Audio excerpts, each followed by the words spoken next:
So the question is, why does God allow natural calamities, natural disasters, tsunamis, earthquakes? Is this a form of punishment? And this is a hard question that we always grapple with. Why do bad things happen to good people? And it's something that is an age-old problem that all mankind at every time and place has contemplated.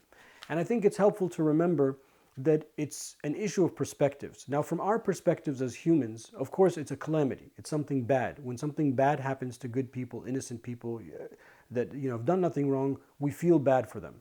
But there's also the perspective of Allah subhanahu wa ta'ala, which unfortunately we might not know in this earthly realm. We might not know the hikmah, the wisdom behind certain things until after we pass.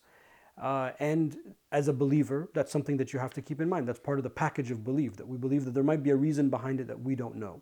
But from our perspective, one of the things that natural calamities helps us with is it helps mobilize us. So if I see somebody in need, naturally I feel, well, how can I help? I feel bad, what can I do?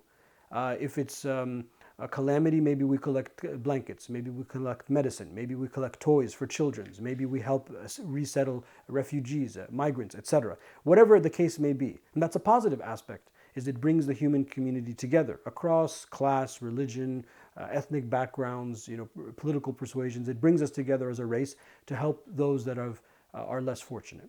Are there innocent people that suffer these calamities? Absolutely. And in that case, from a, again, theological point of view, those people are going to be saved.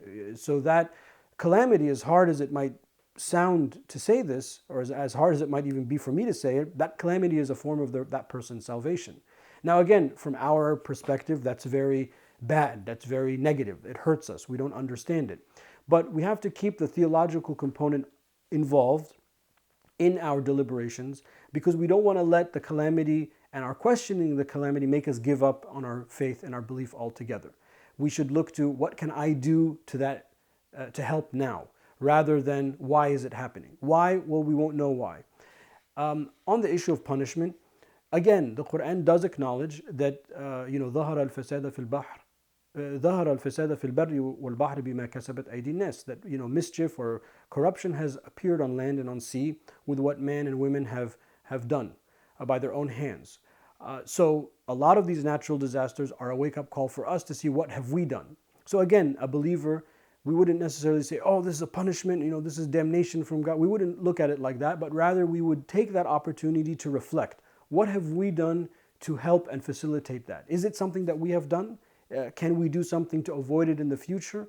Or is it, totally out of our hands? In which way we say, قَدَّرَ اللَّهُ مَا شَاءَ فَعَلَ. Allah subhanahu wa ta'ala has willed it and it has happened. Now how can we react positively to it to help it? So it's really an issue of perspectives, and it's very important that we keep the theological perspective in mind in answering these meta issues, inshallah. Wallahu a'lam.